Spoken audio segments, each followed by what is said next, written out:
Opera dei Pupi, kukullat mesjetare nga Sicilia vinë për herë të parë në Shqipëri si pjesë e aktiviteteve të javës kulturore italiane në vendin tonë.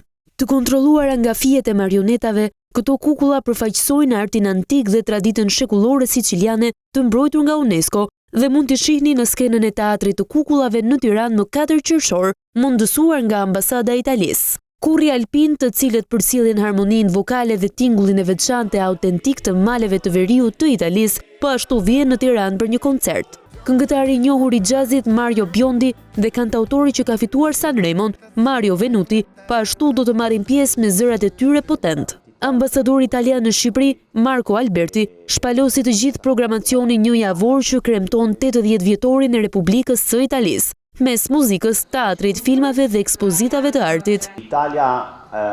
Italia është angazhuar shumë për investime të reja në këtë vend. Është e rëndësishme të rikthehemi të flasim edhe për kulturën, ekonomi dhe kulturë. Diplomacia ekonomike dhe diplomacia kulturore janë të dyja vektor të politikës sonë të jashtme këtu në Shqipëri. Janë 15 aktivitete muzikore në teatr, arkitektur, dizajn, ushqim dhe modës që do të nisin nga data 31 maj dhe më pas duke u përmbyllur më 6 qershor me një shfaqje teatrale në amfiteatrin e Butrintit.